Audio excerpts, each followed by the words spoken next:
You walk into a room and immediately feel it. Tension hiding beneath polite smiles. Nobody says a word, but you know. You sense what's really happening while everyone else carries on, blissfully unaware. Most people would call that intuition. Thoth, the ancient Egyptian god of wisdom, called it perception, the kind that cuts through the grand theater, humanity, mistakes for reality. Because once you start seeing what others can't, life stops being a stage play. And that's where the real danger begins. It starts small. You notice things. How conversations are performances. How social media is a marketplace of masks. How serious discussions are often just people protecting fragile egos. You begin to see the script behind the script. The way status, money, and moral outrage all keep the machine humming. And then, one day, you can't unsee it. You realize that most of what society calls truth is just a shared illusion. Agreements everyone has signed without reading the fine print. Thoth understood this long before modern psychology or sociology. He knew that seeing beyond the veil doesn't just wake you up, it separates you, because the moment you pierce the illusion, you stop fitting in. You stop believing that your job title defines your worth. You stop thinking the clock on your wall measures anything real. You stop worshiping the paper god called money. But when you do that, something shifts. You become an outsider to the very systems everyone else calls normal. You start to feel it, the isolation that comes with expanded perception.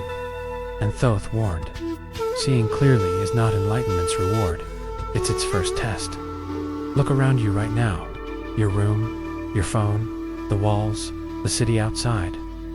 Everything that defines civilization exists because we agreed it does. Take a $20 bill, strip away our collective belief, and it's just ink on cotton. Yet, that small piece of printed paper decides who eats and who starves. People sacrifice decades of their lives chasing more of it, all while calling it reality. It's not reality, it's consensus. History already proved how fragile that consensus is.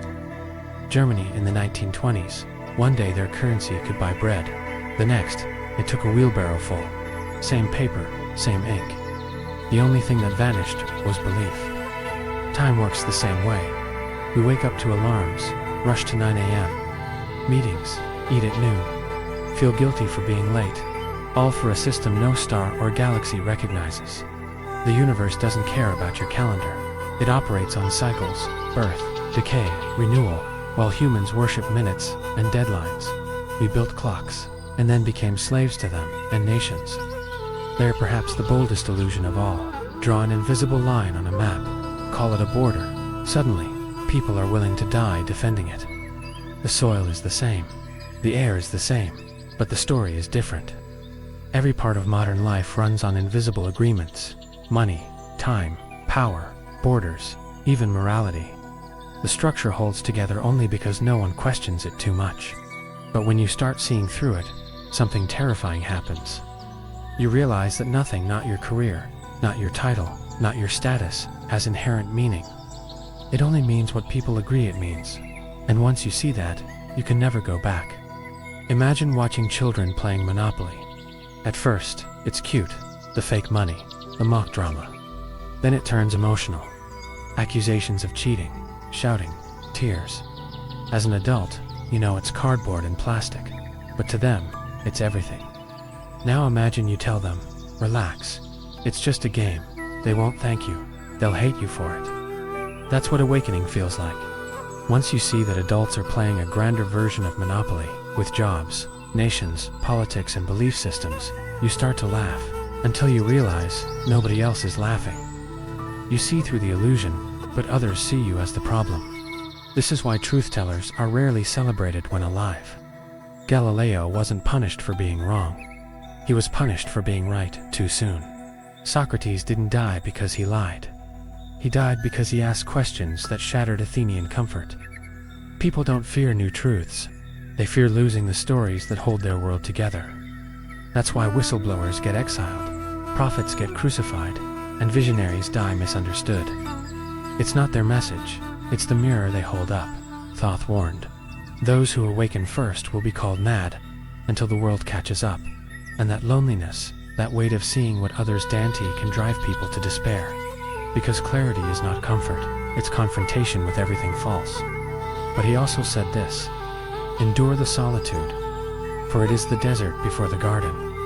Here's the cruel twist. The moment you think you've escaped the illusion, your ego builds a new one. You realize the world's asleep and whisper, "Finally, I'm awake." And in that instant, you fall asleep again. This time in the dream of superiority. You've met these people. Maybe you've even been one. The enlightened cynic who ruins every movie by pointing out its propaganda. The self-proclaimed truth seeker who treats everyone else like fools. The spiritual guru who preaches humility but demands worship. Thoth called this the second trap of awakening, when awareness becomes ego fuel.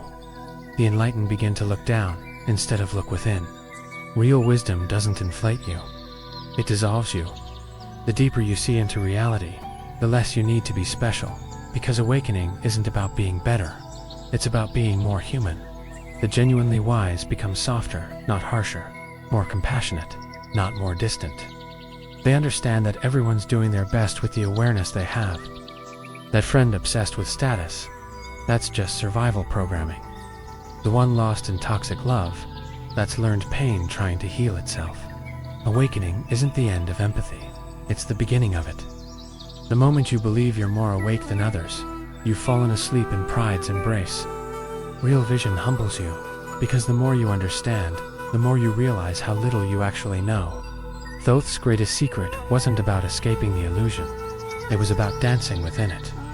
You don't have to become a hermit or reject the world.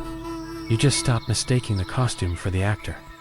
You can still go to work, but now you're playing a role consciously. You can still chase goals, but you're not enslaved by them. You can still love deeply, but without trying to possess anyone. It's like being an actor who knows it's a play, but still performs beautifully. When you live this way, life becomes art. Failures turn into plot twists. Arguments become lessons in disguise. Loss becomes transformation. Thoth compared it to a dancer who knows the song will end, yet dances even harder because of it. That's real freedom. Living lightly doesn't mean indifference. It means engagement without attachment. Caring without clinging. Try this experiment. Next time you feel stressed about an outcome, a job, a deadline, a relationship, ask, what if I played with this instead of fought it? You'll notice something miraculous. When you stop fighting reality, it starts dancing with you. This is the art of living in awareness, fully present, yet unattached. You're no longer drowning in the dream. You're surfing it. There's a loneliness that comes with expanded awareness, a feeling that nobody else gets it. You sit through small talk while your mind explores the nature of consciousness. You feel disconnected from the ordinary world, almost like a tourist among the sleepwalkers. But Thoth said, the awakened have always found one another. Seekers recognize seekers, not through words, but through presence, through a shared stillness in their eyes, through laughter that feels like remembering. You'll find them in unlikely places, a bookstore aisle, a late-night conversation, a random podcast that speaks your language. They're out there, scattered across time zones and generations. But even if you walk alone for a while, remember, consciousness recognizes itself. That same awareness looking through your eyes is looking through every pair of eyes. Your solitude isn't punishment, it's initiation. Because the more you embody your awareness, the more you become a mirror for others to awaken, not by preaching, but by being. Be so calm that others feel peace near you. Be so curious that others remember to wonder. Be so joyful that others start to question their sadness. That's how the awakened find each other, not through noise, but through resonance. When you finally stop chasing truth and start living it, something unexpected happens. You laugh, not out of mockery, but recognition. You've been playing hide and seek with yourself all along. The game, the illusion, the awakening, it was all one dance. And now you see it clearly. You were never separate, never lost, never behind. You are the universe remembering itself, and through your eyes, Thoth smiles because you finally got the joke.